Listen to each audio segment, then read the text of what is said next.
Memory class. चलिए start करते हैं। कहां तक पहुंच गए थे हम? 1301 में क्या हुआ? रणथंभौर पे एक अलाउद्दीन खिलजी या एके ने कब्जा कर लिया, ठीक है। उसके बाद 1303 पे आ जाइए। 1303 एडी। 1303 एडी में क्या हो जाएगा? एक तरफ दिल्ली, ठीक है, इधर चित्तौड़गढ़,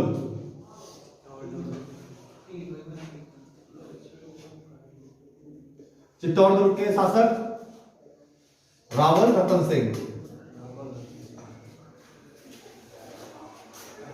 दिल्ली में अलाउद्दीन खिलजी। रावल रतन सिंह की पत्नी का नाम पद्मनी। रावल रतन सिंह के दो सेनापति गोरा एवं बादल। अब ये अलाउद्दीन खिलजी आक्रमण करेंगे कहां? यहां चित्तौड़ पे, ठीक है। साथ ही साथ क्या हुआ है यहां? रावल रतन सिंह और ये क्या करेंगे? केसरिया। केसरिया का मतलब जब भगवा रंग धारण करके वो युद्ध मैदान में तब तक युद्ध करेंगे जब तक वीर गति को प्राप्त नहीं हो जाते, ये होगा केसरिया। और रावल रतन सिंह के नेतृत्व में केसरिया हुआ, वहीं पद्मनी के रानी पद्मनी के नेतृत्व में क्या हुआ? जौहर हुआ। जौहर हुआ। और जौहर और केसरिया दोनों जब एक साथ होते हैं, जब दोनों ही होंगे तब इसे कहा जाता है साका। सर्वप्रथम बार साका कब हुआ? 1301 में। कहां? रणथंभौर में। क्लियर है? दोबारा ये हुआ है केसरिया और साका कहां? रावल रतन सिंह एवं रानी पद्मिनी द्वारा जौहर किया गया है। रावल रतन सिंह एवं गोरा बादल सेनापति, इनके द्वारा क्या किया गया? केसरिया किया। युद्ध मैदान में भगवा रंग धारण करके तब तक युद्ध किया गया जब तक वो वीर गति को प्राप्त किया जाता है। क्लियर? ये रावल रतन सिंह के दरबार में ही एक व्यक्ति होते थे राघव चेतन नामक। इन्होंने ही आमंत्रित किया था किसको? अलाउद्दीन खिलजी को, जिसके बुलाने की वजह से अलाउद्दीन खिलजी चित्तौड़ पे आक्रमण करता है, ठीक है। लेकिन असली वजह ये होती है, इन्होंने बुलाया होता है, वो आता है, और वजह क्या थी? हमने कल क्या पढ़ा था? ये है आपका राजस्थान। ऐसे डायग्राम में बनाइए, राजस्थान और गुजरात। तो ये है आपका गुजरात, ठीक है। ये बॉर्डर राजस्थान हटने के बाद तुरंत गुजरात में आता है। गुजरात में क्या है? एक मंदिर है सोमनाथ, ठीक है, सोमनाथ मंदिर। अब अलाउद्दीन खिलजी कौन है? दो सेनापति हैं। कौन? उलूग खां और नुसरत खां। ये दोनों यहां से, मेवाड़ है ये, राजस्थान के इस क्षेत्र को आप लीजिए मेवाड़, और यहां पर जलौर है, जिसके बारे में थोड़ी हम बात करेंगे, ठीक है। ये दोनों मेवाड़ से होते हुए गुजरात सोमनाथ मंदिर पे जाते हैं। तो जाते वक्त मेवाड़ के शासक द्वारा से इनसे टैक्स लिया जाता है कि आप हमारे भूमि, हमारे रास्ता यूज कर रहे हैं ना, हमारा तो टोल टैक्स आप देंगे, ठीक है। तो ये टैक्स देते हैं और वापस जाते समय जालौर से जाते हैं। और इनको गुजरात और इस तरफ जाने के लिए पहले अलाउद्दीन खिलजी को किसने कहा था? मुल्क ने कहा था ना कि आप पहले विश्व विजेता बने, उससे पहले अपने आसपास के राज्यों को अपने अधीन कर लीजिए, तब आगे बढ़िए। इसके अंतर्गत ही अलाउद्दीन खिलजी की नजर इस तरफ बढ़ते चली आई है, जिस वजह से वो कहां पहुंचा? पहले रणथंभौर, राइट। रणथंभौर के बाद आगे बढ़ के आ गया यहां चित्तौड़। आपको नाम आता है कभी कभार जायसी, क्लियर रहिए। अगर क्वेश्चन आए तो भी जायसी कौन है? हाँ, मलिक मोहम्मद जायसी एक लेखक है। किस समय काल का लेखक है वो शेरशाह सूरी का है।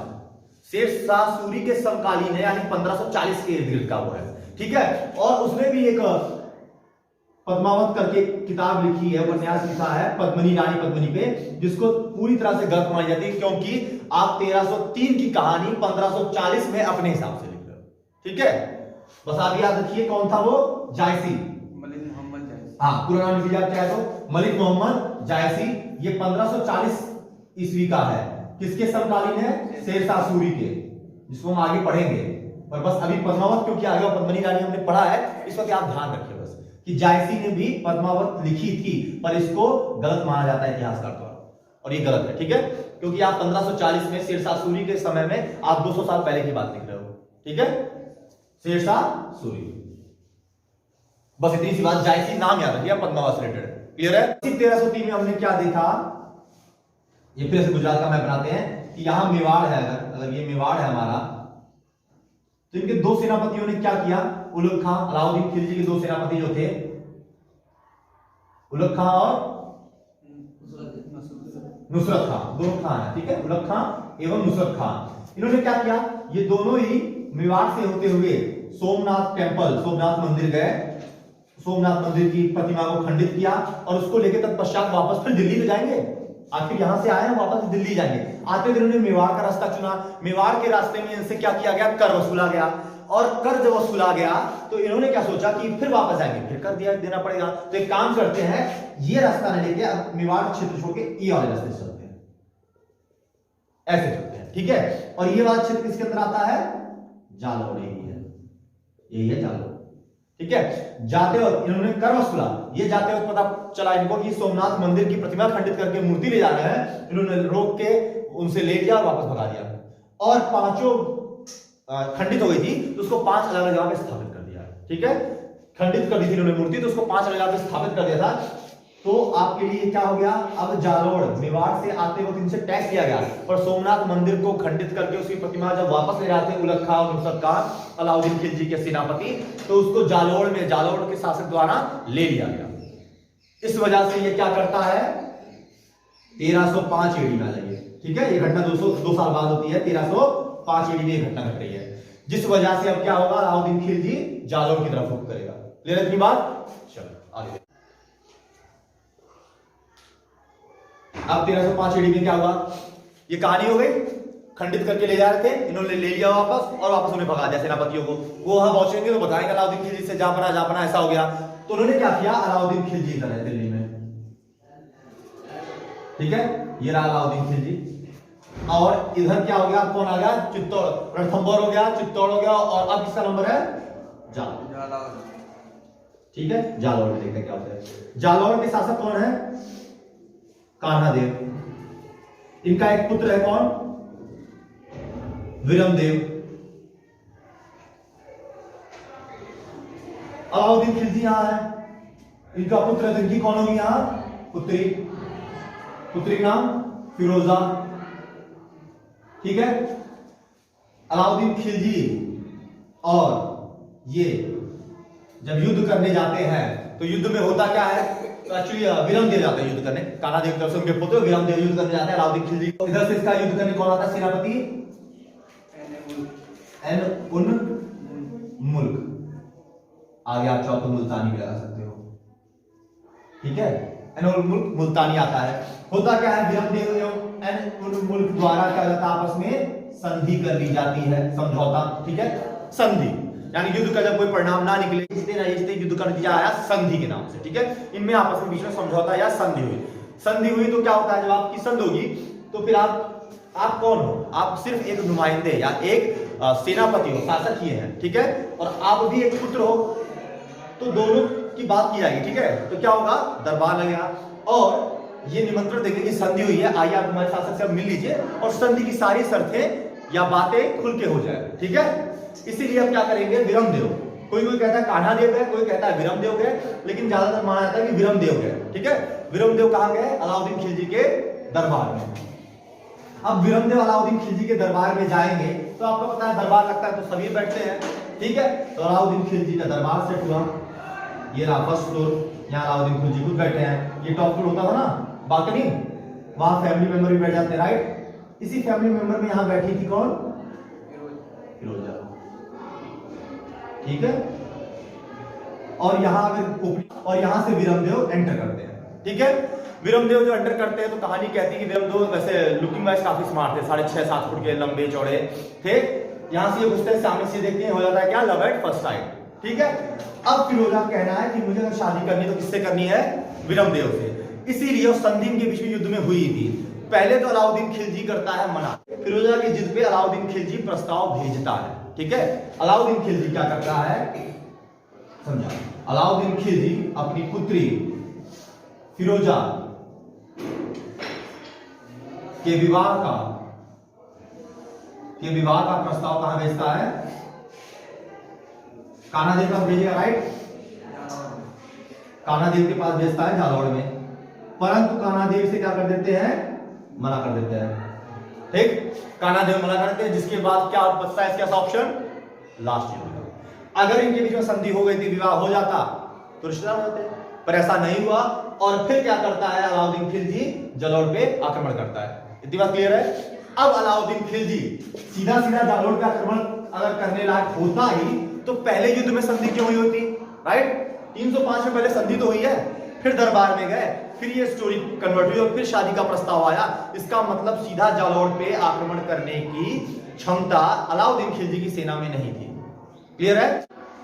शिवाड़ा दुर्ग ये कहां है, ये जालौर से थोड़ा बाहर पड़ता है। अगर आपका ये क्षेत्र जालौर है ऐसे, ठीक है, अगर इसे जालौर में आया जाए, ये इनका पूरा क्षेत्र राजधानी है, तो इसके पास गेट पे या बाहर समझिए बाउंड्री पे शिवाड़ा दुर्ग है। और ये भी किसके अधीन था, ये भी जालौर यानी कान्हादेव के अधीन या उनके अंतर्गत ही आता था। तो अलाउद्दीन खिलजी ने सोचा पहले सीधा जालौर पे आक्रमण करना फिर गलत होगा, क्या करते हैं पहले शिवाड़ा दुर्ग को आक्रमण करके उसे विजय प्राप्त करें, उसे अपने अंदर लेते हैं। इससे क्या होगा, जालौर के कान्हादेव की शक्तियां कम हो सकती हैं। ठीक है, इसलिए पहले उसने क्या किया, शिवाड़ा दुर्ग पे आक्रमण किया। ठीक, तत्पश्चात वो आगे जालौर की तरफ बढ़ा।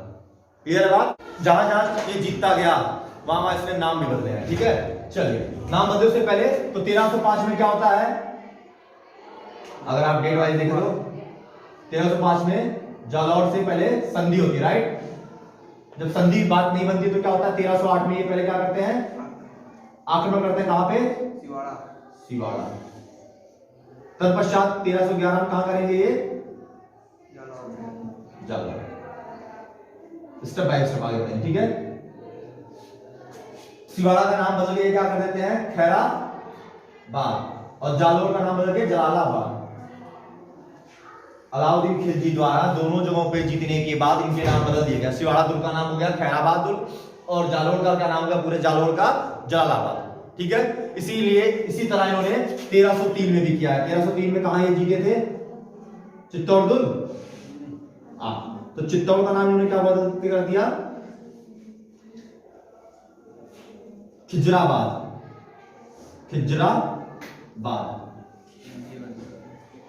बस ये 3 नाम याद है। क्लियर बात। 1303 में जो चित्तौड़ जो थे उसका नाम बदल खिजराबाद रख दिया। आगे 1305 में पहले संधि हुई, 1308 में इन्होंने पहले शिवाड़ा दुर्ग जीता, वहां का नाम कर दिया खैराबाद। फिर 1311 में इन्होंने जालौर पे विजय प्राप्त किया, उसका नाम रख दिया जलालाबाद। क्लियर, इतना इन्होंने किया है। इसके बाद जब ये दिल्ली से लेके पूरे गुजरात और राजस्थान को कर लिए हैं अपने अधीन, तब ये अपने चलेंगे दक्षिण भारत की ओर। क्लियर बात। 1301 में क्या होता है, ये कहां पहुंचते हैं, रणथंभौर, राइट। डेट वजह याद कीजिए, ये पूछता है। 1303 कहां पहुंचते हैं ये, चित्तौड़ का नाम बताता है, नाम क्या रखते हैं चित्तौड़ का बदल के, खिजराबाद। पर शॉर्ट में दिया था, यही पॉइंट से आते हैं एग्जाम में। 1305 एडी में कहां पहुंचते हैं, ये पहुंचते हैं जालौर पे, पर तब जालौर में क्या होता है, इसके साथ संधि हो जाती है, राइट। 1305 में बस ग्राउंड बनता है और संधि होकर रह जाता है। लेकिन 1308 में क्या होता है, ऐसी परिस्थितियां बदलती है कि युद्ध की परिस्थिति आ जाती है। और युद्ध ये पहले कहां करते हैं, ये जालौर में सीधा युद्ध ना करके उससे पहले आने वाले एक दुर्ग को, जो भी वो दुर्ग शिवाड़ दुर्ग भी जालौर के अधीन कान्हादेव के अधीन ही आता था। इसलिए मैंने सोचा पहले कान्हादेव की कुछ शक्तियां मैं प्रतिबंधित कर दूंगा और तब पूर्णतः उन पर आक्रमण करना सही रहेगा। इसलिए 1308 में इन्होंने कहां आक्रमण किया, शिवाड़ा दुर्ग में। नाम क्या बदल दिया उसका, बदल कर दिया खेराबाद।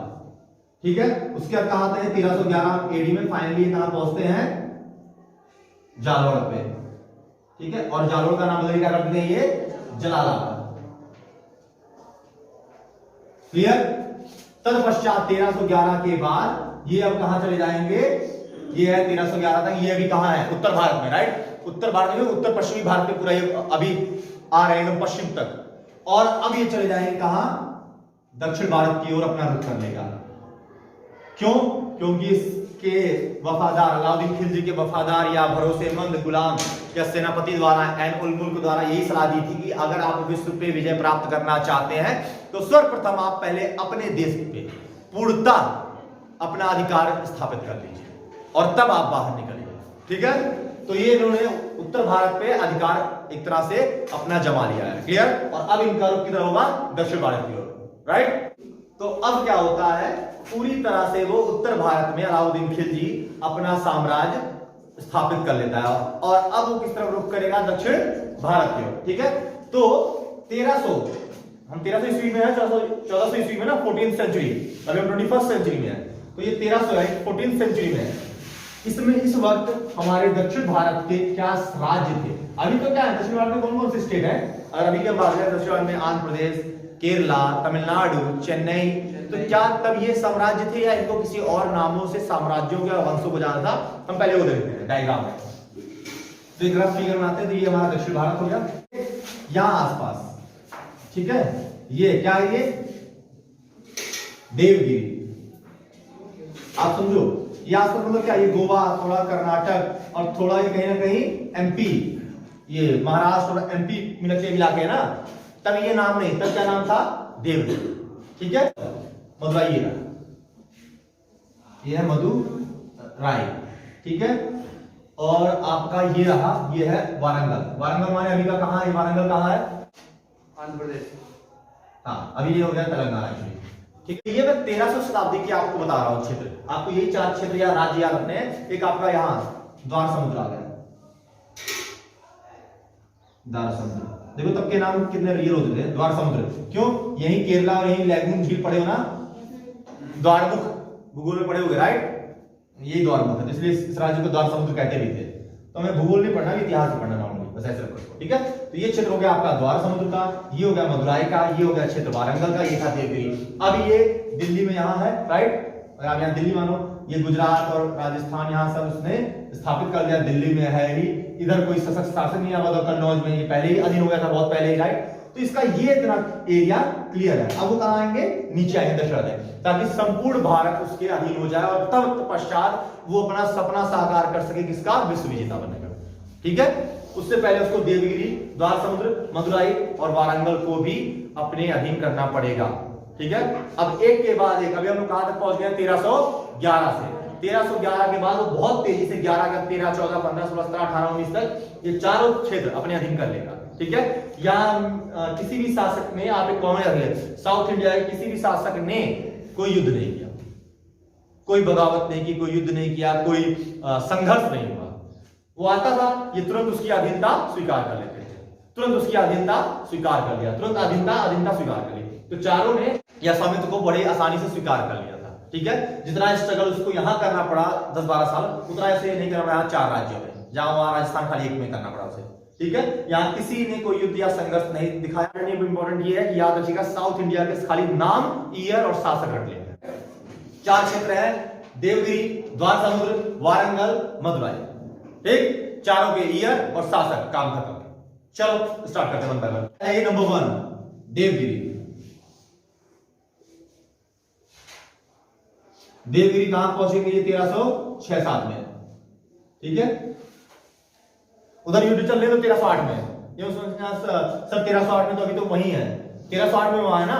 1305 में इन्होंने क्या किया? संधि की। ठीक है? 6 7 8 खाली नहीं था, 6 7 इधर आ गया, 6 7 इसको जीत के संधि करवा के 8 में फिर वहां कहां पहुंच गया था? वो सिवाड़ा दुर्ग पे।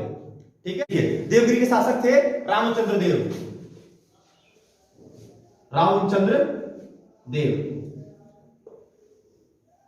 यादव वंश, बस इनका वंश पूछेगा, नाम पूछेगा, डेट पूछेगा। यादव वंश के थे। अधीनता स्वीकार कर ली है, अधीनता स्वीकार कर ली गई। ठीक है? अधीनता स्वीकार कर ली है। और जब इन्होंने अधीनता स्वीकार की तो अलाउद्दीन खिलजी ने रामचंद्र को क्या किया? एक उपाधि दी, जिसका नाम हुआ राय रहान। तो जब देवगिरी के शासक रामचंद्र देव ने, जो यादव वंश के थे, उन्होंने जब अलाउद्दीन खिलजी की अधीनता स्वीकार कर ली, तो इनको क्या नाम, उपाधि दी गई अलाउद्दीन खिलजी द्वारा? राय रहान। बस ये इंपॉर्टेंट है, राय रहान। अगर पूछा गया राय रहान किस नाम उपाधि दी गई? अलाउद्दीन खिलजी द्वारा। किसको दी गई? देवगिरी के रामचंद्र देव को। क्लियर? देवगिरी हो गया। सेकंड वो 6 7 यहां हो गया, तुरंत 8 9 कहां चल जाएगा? वारंगल में। अगर आप डायग्राम यहां छोटा सा याद रखिए, ये डायग्राम याद रखिए, उस तरह ये है देवगिरी। ठीक है? वारंगल।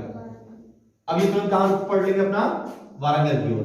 यहां आ गए ना सामने वारंगल आसान है, यही दिल्ली है ऊपर, यहाँ दिल्ली आप समझो, आप यहां समझ लो बस, ठीक है। यहाँ दिल्ली है, यहाँ है, इन्होंने अधीनता स्वीकार कर ली अपनी, यहाँ है, क्या इन्हें युद्ध करना पड़ा? नहीं, खाली आए और अधीनता जब स्वीकृत हो गई, इसका मतलब इतना संघर्ष नहीं हुआ, तो इनकी आर्मी और ये दोनों रेस्ट में है। तुरंत अगले साल क्या कर देंगे, ये 6-7 में आए, तुरंत अगले साल 8-9 में कहां पहुंच जाएंगे, ये वारंगल, ठीक है।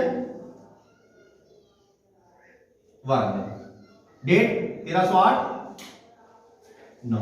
यहां कौन है? प्रताप रुद्र, काकतीय,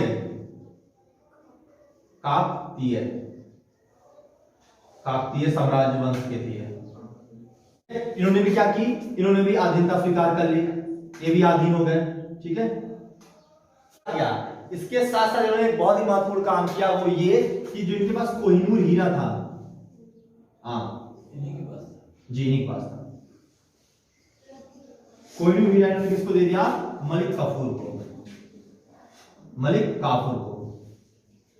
अब ये नाम मलिक काफूर यहां आ गया, तो जानो मलिक काफूर है कौन, ठीक है। इन्होंने कोहिनूर हीरा, किसने? प्रताप रुद्र देव, जो कि काकतीय वंश के वारंगल के शासक थे।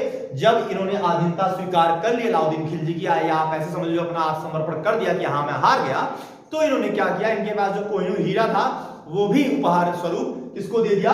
मलिक काफूर को, क्या अलाउद्दीन खिलजी तक पहुंचा जाना। अब ये मलिक काफूर कौन है? मलिक काफूर अलाउद्दीन खिलजी का ही सेनापति नियुक्त किया गया है, ठीक है, सेनापति नियुक्त किया गया है। ये मलिक काफूर को हम और क्या कहते हैं? ये सेनापति नियुक्त किया गया है अलाउद्दीन खिलजी द्वारा, किसके लिए? अपने सैन्य अभियान के लिए, जो कि ये दक्षिण में सैन्य अभियान कर रहे हैं ना, दक्षिण भारत में जितने भी सैन्य अभियान हुए हैं, दक्षिण भारत के सैन्य अभियान के लिए किसको नियुक्त किया था? मलिक काफूर को। तो अलाउद्दीन खिलजी द्वारा, यानी कि संपूर्ण दक्षिण भारत को अपने अंदर करने के लिए किसने, अलाउद्दीन खिलजी ने किसको भेजा? मलिक काफूर को भेजा। मलिक काफूर पहले वारंगल आए, ठीक है, वारंगल से पहले देवगिरी आए 6-7 में, उसके बाद आगे वारंगल फिर मलिक काफूर ही गए, अलाउद्दीन खिलजी स्वयं नहीं जा रहे, मलिक काफूर को भेजा जैसे वहां उलग खां और नुसरत खां को भेजे थे, ठीक है। फिर जब वो वापस लेके आ रहे सोमनाथ मंदिर से और उन्हें उनसे ले लिया गया था, तो किसको भेजे थे? ऐन उल मुल्क मुल्तानी को भेजे थे, क्लियर है। उसी तरह ये दक्षिण भारत के संपूर्ण सैन्य अभियान, तो इसलिए कौन किसको भेजा था? मलिक काफूर को। मलिक काफूर पहले कहां पहुंचा? देवगिरी। वहां जाने के बाद वारंगल आया, वारंगल के प्रताप रुद्र देव जो काकतीय वंश के थे, वो इनकी अधीनता स्वीकार करते हैं, या कह लो आत्मसमर्पण कर देते हैं, और उसके बाद इनके पास जो कोहिनूर हीरा होता है, वो कोहिनूर का हीरा किसको देते हैं? मलिक काफूर को, ठीक है। तो मलिक काफूर कौन है? ये अलाउद्दीन खिलजी का ही सेनापति है दक्षिण भारत के समस्त सैन्य अभियान के लिए, ठीक है। मलिक काफूर वैसे किन्नर था, जिसको अलाउद्दीन खिलजी की पूरी आर्मी ट्रेनिंग खुद देता है, ठीक। चलो थर्ड वन, द्वार समुद्र में, द्वार समुद्र पे आ जाओ 1310 में। तो अलाउद्दीन खिलजी देखिए खुद कहां है? दिल्ली में, और उसका ध्यान पूर्णतः कहां है? मेवाड़, जालौर, इस समय कहां है उसका ध्यान? 1310, 1308, 1311, और इधर किसको भेज दिया है? अपने द्वारा खुद पर्सनली ट्रेन किए हुए मलिक काफूर को, जिसपे वो बहुत भरोसा करता था। तुम्हें कौन रहता है? बल्लाल, बस बल्लाल देव का तब नाम रहता है बल्लाल तृतीय, याद रखना। हाँ, ये वही बल्लाल देव नहीं है, बस इसका नाम बल्लाल तृतीय है, याद रखना। अधीनता स्वीकार कर ली। ये होयसल वंश के थे। एवं लास्ट कौन बचेगा? मदुरई। अब मदुरई कब पहुंचते हैं? ये मदुरई पहुंचते हैं 1311 एडी में। तो 1311 एडी तक, यानी कि संपूर्ण भारत से किसका कब्जा हो चुका है? अलाउद्दीन खिलजी, क्लियर है ना। 1311 एडी में वो उधर पश्चिम तक पहुंच जाते हैं, और 1311 एडी तक ही मलिक काफूर इनको दक्षिण भारत का भी अधिकार दिला देता है ना। 1311 एडी में मदुरई जो लास्ट था। अब देखो यहां पहुंच गया है मदुरई, सॉरी ये द्वार समुद्र है, ये द्वार समुद्र इनके पास आ गया। यहां बल्लाल तृतीय मान जाते हैं, अधीनता स्वीकार करते हैं, और यहां मदुरई भी काम करता है, ठीक है। मदुरई के शासक का नाम होता है वीर पांड्या, वीर पांड्या, या वीर पांड्या है सुंदर पांड्या, सुंदर पांड्या। पांड्या से क्लियर है किस वंश के होंगे? पांड्या वंश के। तो आपको बस एक याद, बल्लाल तृतीय का होयसल वंश याद रखना, बाकी सबका याद रहेगा, ठीक है, और एक प्रतापरुद्र का काकतीय वंश, ठीक है। बाकी दो के नाम से ही उनका वंश है, वो अपने वंश पे अपना नाम रखे, पांड्या। इन्होंने भी क्या किया, अलाउद्दीन खिलजी की अधीनता स्वीकार कर ली, यहाँ हम आपके अधीन रहे। तत्पश्चात 1311 एडी को अगर आप देखें तो 1311 एडी तक पूर्णता अब अलाउद्दीन खिलजी ने सब कुछ स्थापित कर लिया है, राइट। चलिए, अलाउद्दीन खिलजी ने अपनी सेना में अपने मार्केट इकोनॉमी के लिए और जमीन रिफॉर्म्स, बहुत सारे रिफॉर्म्स लाए थे, जिसकी वजह से अलाउद्दीन खिलजी का जो शासन था काफी अच्छा चला था। क्या इसने अपने सैनिकों की भी पहचान पत्र बनवाया। कैसे, तो पहचान पत्र फोटो आइडेंटिटी कार्ड तो बनते नहीं थे, तो ऐसे जैसे मान लीजिए मैं उसका एक सैनिक हूं, तो ये कदकाठी, काला रंग, आंखें ऐसी, आंख के तरफ एक कटा हुआ निशान से यहाँ बाएं तरफ है ना कटा हुआ निशान, गोल चेहरा होता है, ये गोल चेहरा है, लंबा चेहरा है, चौकोर चेहरा है, चेहरा आंखें भूरी या काली, जितना भी हो सके उसकी एक पहचान, ताकि अगर मैं कह रहा हूं, मैं इक्तदार हूं, मैं कह रहा हूं मेरे 100 सैनिक है, तो 100 सैनिकों का परिचय लिखित रहे। इसने ऐसे केस बनाया। उसके बाद इसने क्या किया, इसने बाजार को नियंत्रित किया। बाजार को नियंत्रित मतलब इसने प्राइस कंट्रोल किया, ठीक है, जिसको हम पूरी डिटेल में नाम, year, date wise, rule wise कल पढ़ेंगे। क्लियर? चलिए, थैंक यू सो मच।